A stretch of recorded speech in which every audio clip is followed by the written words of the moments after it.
Hello guys, good afternoon guys. Dito na guys si Idol Marbs. So, ngayong gabi guys, baling gabi na guys, mag-aalas 7 na po ng uh, UAE time. So, guys, naglalakad-lakad po tayo. Papawis.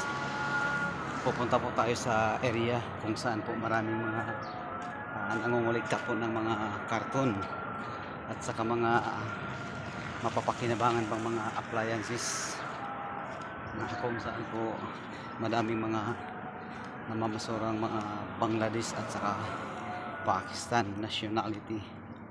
So samahan nyo ako guys para makita naman po kung ano yung mga ginagawa nila at kung paano po sila mga namumulot ng mapapakinabangan pang mga bagay.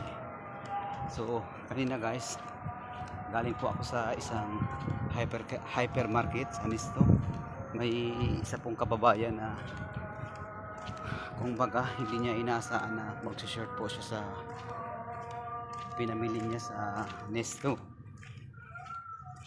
At nakilala ako niya na hindi po inaasahan na bali nakikita po niya ako sa newsfeed niya sa Facebook. So, nakikita po ako niya nagbablog at nagkusang lumapit po siya sa akin para makahingi po ng konting tulong. Kaya yun, pakiusapan ako at naintindihan naman po natin yung pag-short po niya ng hindi naman po gaanong kalagayan talaga. Kaya tinulungan po natin siya. So dito ako ngayon guys sa area kung saan po maraming mga Bangladesh at saka mga Karawas boy. Puntahan po natin sila para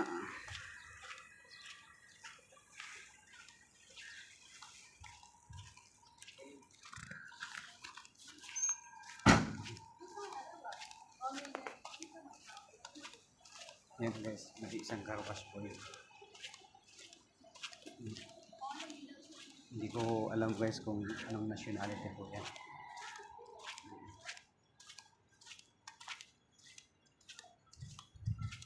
TikTok? Yeah, video.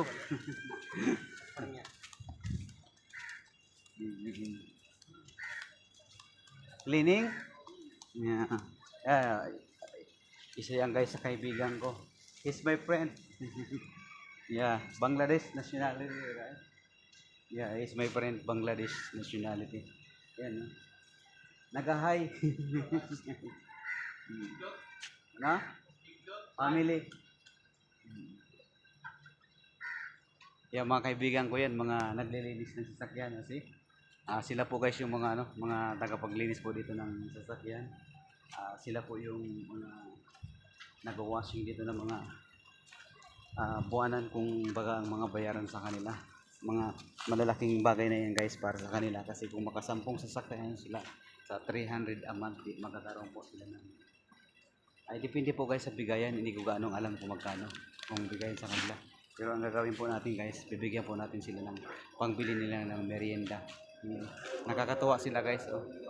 Kikita mo po yung sitwasyon nila, oh. My friend, I will give you this one for your food, each of you for your food. Yung binigyan natin sila kayo. Ito rin sa isa. Binigyan natin. Yan. Okay, thank you. Hi Philippine. Okay. Yan. Natuwa sila guys dahil binigyan po natin sila. Thank you my friend. Bye-bye.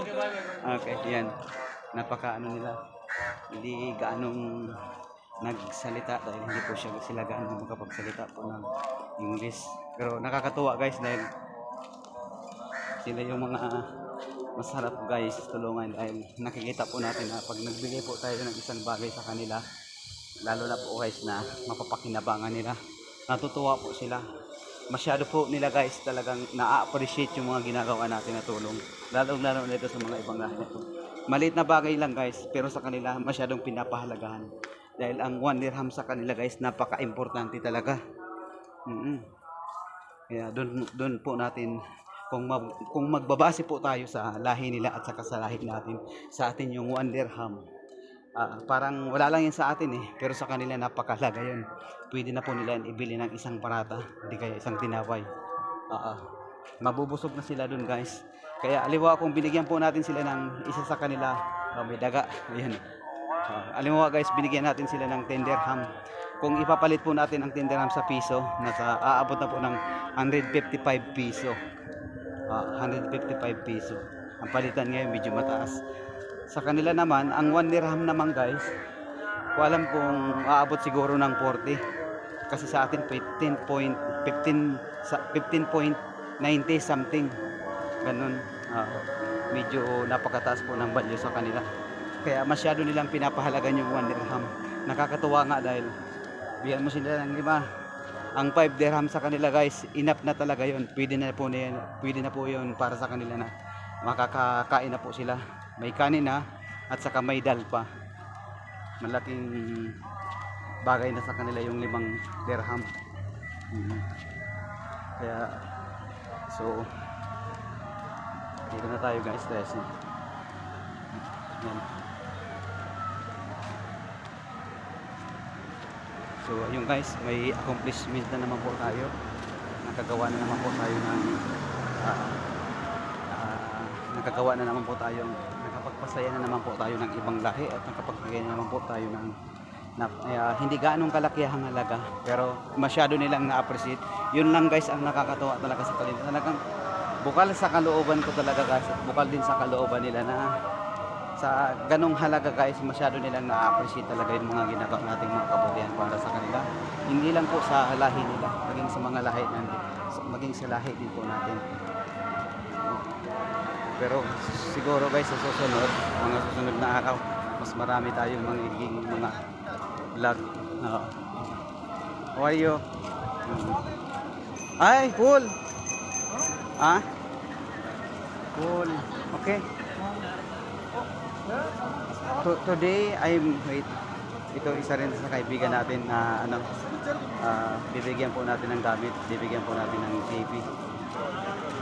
I will ask first to my co-neighbor there. If he is willing to give something there, I will give you. I have already, not now. Later I will call you. When I am there in my house, I will call you because I want to inform first. Okay, you have number to me, right? Okay Okay. Yeah, don't worry. Yung kaibigan ko. Isa rin muna sa tutulungan natin. Baka bukas tutulungan po natin. Talagang inaabangan talaga ako niya. Thank you. Isang Bangladesh nationality. Thank you. Okay, my friend, don't worry. I will call you. Yan po. Humingi rin po sa atin ng konting tulong. Kahit po yung mga scrap. Kahit po yung mga pinaglumaan po ng mga gamit. Talagang tatanggapin po niya. So, guys, paano yun guys? Papauwi na po tayo para rest na rin po at makagawa na rin po ng video natin. Thank you guys. Bye bye po. Ingat-ingat po tayo palagi. Thank you. Bye bye.